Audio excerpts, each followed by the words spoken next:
Manipulation rarely announces itself with aggression or hostility. It does not usually raise its voice or demand obedience.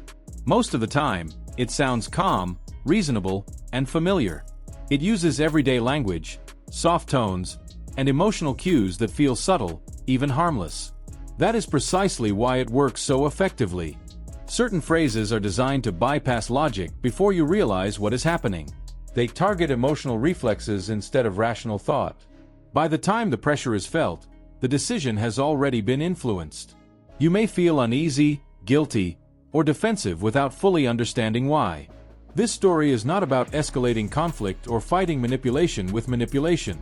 It is about recognition, about understanding the psychological purpose behind certain phrases and responding in ways that protect your autonomy without creating unnecessary confrontation.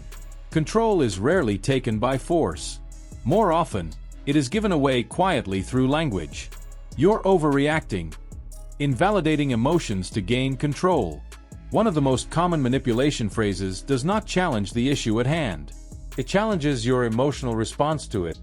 When someone says, "You're overreacting," the problem is instantly reframed. The focus shifts away from what happened and onto how you feel about it. The hidden message is not that the situation is insignificant, but that your reaction is unreasonable. Over time, hearing this repeatedly creates self-doubt. You begin questioning whether your emotions are valid at all.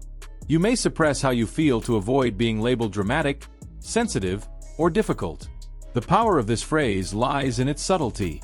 It sounds calm, even logical, but it dismisses emotional reality. A calm response redirects the conversation without defensiveness. Saying that you are explaining how you feel and want to focus on the issue reclaims your emotional ground without escalating tension. "I'm just being honest." Using truth as a shield.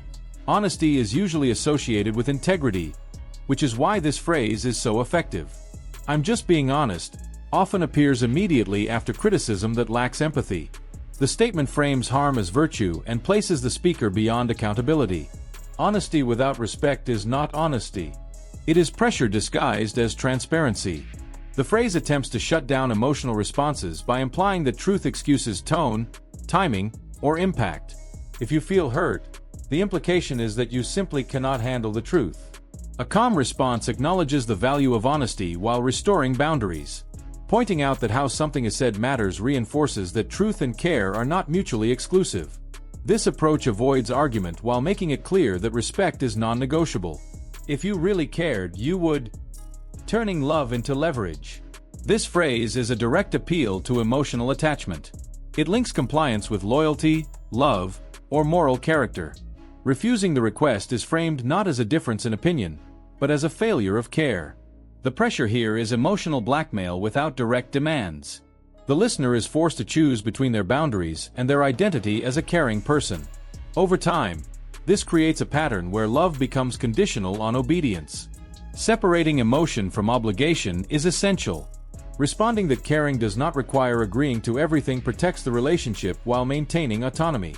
It affirms emotional connection without surrendering decision-making power. "Everyone agrees with me." The illusion of consensus. Social pressure is one of the strongest forces shaping behavior. When someone claims that "everyone agrees with me," resistance begins to feel isolating. The implication is that disagreement places you outside the group. Accuracy is rarely the goal of this phrase. Compliance is. Even when the claim is exaggerated or false, the illusion of consensus creates doubt. You may start questioning your own perspective simply because it feels unsupported. Restoring autonomy does not require confrontation. Calmly expressing openness to different views while insisting on making your own decision reinforces independence. It communicates confidence without hostility and reminds the conversation that agreement is not mandatory. "I did this for you." Turning generosity into debt. This phrase activates guilt by reframing past actions as leverage. What once seemed like kindness is now presented as a transaction.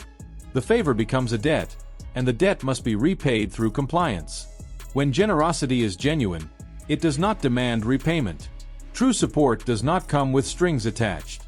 Manipulation enters when past actions are used to control present decisions. A calm response acknowledges appreciation without surrendering choice. Expressing gratitude while maintaining your decision prevents guilt from becoming authority. It reinforces the idea that appreciation and obligation are not the same. Why these phrases work on the human mind? These phrases work because they target emotional reflexes rather than logic. They create discomfort, guilt, or fear, and the brain instinctively seeks relief from that tension. Compliance often feels like the fastest way to restore emotional balance. Calm responses interrupt this pattern. Not with aggression, not with dominance, but with clarity. When emotional pressure is met with grounded language, manipulation loses momentum. The goal is not to win the conversation, but to remain present within it. Conclusion: language shapes control. Manipulation does not require force or threats. It relies on familiar language and emotional shortcuts that feel normal enough to ignore. Recognizing these phrases creates distance between stimulus and response.